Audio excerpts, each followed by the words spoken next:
আসসালামু আলাইকুম ওয়া রাহমাতুল্লাহি ওয়া বারাকাতুহু। সম্মানিত মুমিন মুসলমান দিনী ভাই বোনেরা, আশা করি আল্লাহ পাকের অশেষ মেহেরবানিতে আপনারা সকলেই ভালো আছেন, সুস্থ আছেন।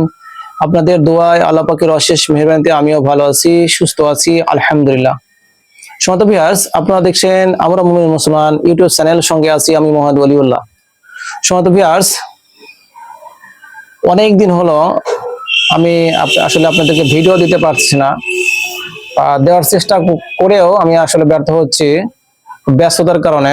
আপনাদেরকে বলেছিলাম যে আমি এখন থেকে নিয়মিত ভিডিও দেওয়ার চেষ্টা করব ইনশাআল্লাহ, কিন্তু আসলে পেরে উঠতে পারতেছি না। তো যাই হোক, অনেকদিন পর আপনাদের সামনে একটা গুরুত্বপূর্ণ আমল বা তদবির নিয়ে হাজির হয়েছি। মূল ভিডিওতে যাব, যার পূর্বে আপনাকে বলি, আপনি যদি আমাদের চ্যানেলে নতুন দর্শক হয়ে থাকেন এবং এই রিলেটেড নিত্য নতুন ভিডিও পেতে চান এবং আমলগুলো শিখে নিতে চান, তাহলে আমাদের চ্যানেলটি সাবস্ক্রাইব করে দিন এবং পাশে থাকা বেল আইকনটি অল করে দিন, যাতে করে আমি যখনই এই রিলেটেড নিত্য নতুন ভিডিও আপলোড দেবো আপনাদের মোবাইলে একটা নোটিফিকেশন যাবে।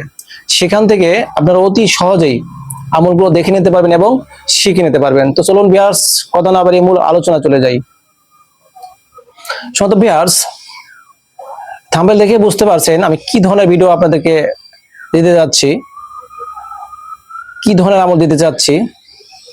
আমলটি হলো, যে সমস্ত দিনী ভাই বোনদের বাড়ি থেকে তার কোনো আত্মীয় ভাই বা বোন বা বাড়ির কোনো কেউ সদস্য বাড়ি থেকে পলায়ন করেছে, অর্থাৎ পালিয়ে গেছে, অন্য কোথাও চলে গেছে, তাকে নিয়ে আসা যাচ্ছে না, বিভিন্ন তদবির করেছেন কিন্তু আসলে কাজ হচ্ছে না, আনার মতো কোনো পরিস্থিতি নাই, এবং বিভিন্ন যা খুঁজেছেন কিন্তু পাচ্ছেন না, সেই সমস্ত দিনী ভাই বোনদের জন্য এই তদবিরটা অত্যন্ত কার্যকর হবে ইনশাআল্লাহ।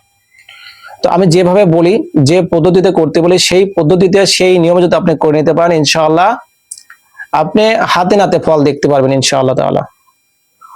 আমলটি হলো, যে সমস্ত দিনী ভাই বোনদের বাড়ি থেকে তার কোনো ভাই বা বোন বা কোনো আত্মীয় স্বজন বাড়ি থেকে পালিয়ে গেছে, সেই ভাই বা বোনকে বা সেই আত্মীয়কে বা সেই পরিবারের সদস্যকে বাড়িতে ফিরে আনার জন্য আপনারা কি করবেন, এই তদবিরটা প্রয়োগ করবেন। তদবিরটা প্রয়োগ করার নিয়ম হচ্ছে, যে কোনো একটা ভালো দিনে, অর্থাৎ শনিবার, অর্থাৎ সোমবার, শুক্রবার অথবা বৃহস্পতিবার, এই 3 দিনের যে কোনো একদিন ফজরের নামাজের পর পাক পবিত্র হয়ে, পাক পবিত্র লেবাস পরিধান করে, শরীরে খুশবু মেখে, অর্থাৎ সুগন্ধি মেখে আপনারা একটা কাগজ নেবেন। ওই কাগজের উপরে অরিজিনাল মেশক জাফরান কালি দ্বারা, আমি আবার বলছি, অরিজিনাল মেশক জাফরান কালি দ্বারা সুন্দর করে এই যে স্ক্রিনে দেওয়া এই নকশাটি আপনারা লিখবেন। তো এই নকশাটা লেখার পর নকশার নিচে অবশ্যই যেখানে ফুলান বিন ফুলান লেখা আছে, প্রথম ফুলানের স্থানে রোগীর নাম এবং দ্বিতীয় ফুলানের স্থানে পিতার নাম লিখতে হবে। যদি সে মহিলা হয় সেক্ষেত্রে বিনতে লিখতে হবে, বিনতে লিখে দ্বিতীয় ফুলানের জায়গা মাতার নাম লিখতে হবে। আশা করি বোঝাতে পারছি। তো এটা লেখার পরে একটা লোবান বাতি জ্বালিয়ে দিবেন, লোবান বাতি জ্বালিয়ে লোবানের ধোঁয়া দিতে হবে এটার উপর, লোবানের ধোঁয়ার উপর এটা এইভাবে এই নকশাটি ভাবে ধরে রাখবেন।